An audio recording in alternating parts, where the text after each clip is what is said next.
So I want us to get into that conversation now on environmental conservation or conserving the environment. And in studio, I'm joined by Herman Borg. He's the founder of Mother Earth Network, and he's a conservationist. And he's also an unsung hero. He was also awarded by the former First Lady, that is Margaret Kenyatta. Thank you so much for making time for us. Thank you for calling me here and being present with you and presenting something maybe as a message to the world. Hopefully. Right. From what we're seeing here, you seem very, very passionate about the environment. Tell us about your passion.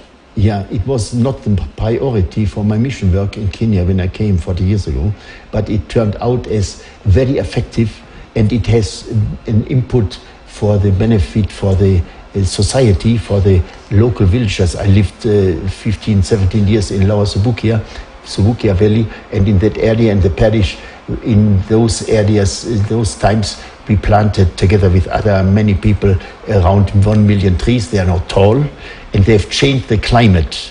And this is now awarded, this is valued in a high manner, that all people in that area, maybe 80, 60, 100,000 people, benefit from higher amount of rainfall. 30% higher rainfall, that means higher harvest. The results for the work of the people planting maize and beans, it's then efficient for their pocket money. I understand you're German, right? I'm German. So how long have you lived in Kenya? 40 years. 40 years. And so what are some of the issues that you've seen when it comes to conserving the environment here in this country? Now, because of the efficiency of Lower Subukia, I was promoted and I was asked to do more. And then we have, 10 years ago, we started the foundation, the trust of Mother Earth Network. We had a lawyer supported us very, and now this should be spread throughout. We are now having some activities in Kitui area, around Wingi. We are in Homa Bay. We are in the Aberdares. We are in Vega, in Nyeri. So wherever an area is beneficial and asking us for help, we can provide seeds. 2 months ago, I bought another amount of 1 million seeds, and they were distributed maybe to 40, 50 tree nurseries in these mentioned areas.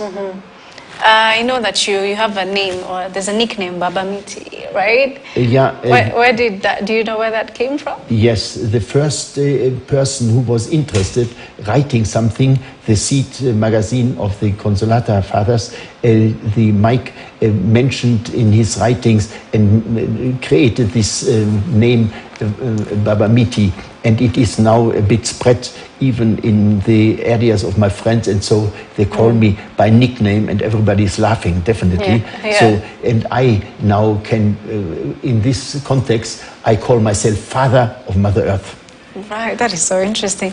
Okay, tell us, have you encountered any challenges, or how have you worked with the challenges were permanently, and this is the previous mentality of our local people 40 years ago, where no trees can grow here, we have no water, it is half desert. So to overbridge these prejudices, we needed lots of efforts. And I, with my own hands, from our eucalyptus trees and pepper trees, I created in morning hours, 2 hours I spent in the garden and just watering around the trees, and the seedlings came up by themselves. And I distributed them, putting them into tubes, and after some weeks when they were growing a bit, then I distribute them first to teachers' families and to families which were willing to take care for them. Are the local communities supporting you? Not at the beginning. The reservation was but in the meantime, after 40 years, they see the benefit. They notice even they have the benefit from trees. They sit under the shade of the tree, what they planted, and the social life in Lower Subukia has changed because of nature. We created secondary school. We put efforts into educating and lifting up the level of education in primary schools or a health center. But the greatest effort for the people in Lower Subukia is planting of 1 million trees. They gain year by year efforts from this, and now they value it and continue to plant. What about the government agencies or authorities? And so we cooperated in the, where did we get all the trees there? We went to Nyaruru, to the KFS, and they were very willing to help us. At that time, we got for 1 shilling for seedlings. So when I count, maybe we put into all the years, maybe $50,000 euro into the benefit for the people. But in the meantime, people continue by themselves. Right. Tell us about a few. I'm seeing you have some awards here.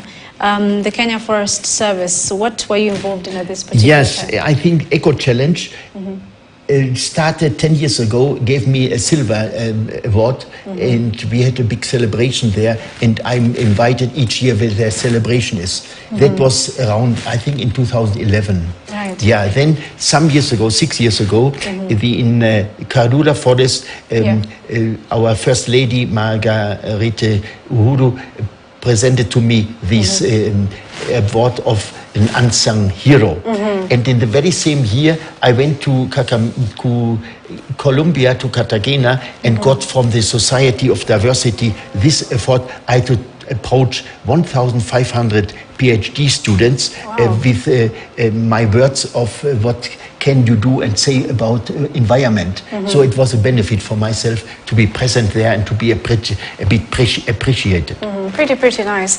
You were also telling me earlier on about Laudato Si. Did I say it right? The encyclical letter. Tell us about that. In 2007, the environmental conference in the UN, Gigiri in Nairobi, I was present there, and I listened to all the demands which were already facing the environment of the world. And 20 representatives of Kenya, together with the nuncio and with the father of the Merinol, Father John Burkman, and Koltegen father, we signed and formulated a script as application to Rome, to the Vatican. The Catholic Church and the society, the world needs an encyclica. That was in January 2007, and this encyclica appeared then 8 years later in the form of Laudato Si. Right. It's out of the writings of St. Francis, Praise the Lord. Right. And I'm happy that we have this, and this is the document where we have now already a follow-up document, Laudato Deo, but this is the document which is now spreading all over. We have all over Laudato Si groups. There's Zooming, a global Zooming going on week by week, and they report what they are doing. Practically, spiritually, socially, the Laudato Si. I remember, for example, also a sheikh here in Nairobi who said to myself, a good friend, Sheikh Khan, he said, Laudato Si, translated into Arabic, is our daily manual. Right. So the bridge between the religions, we work with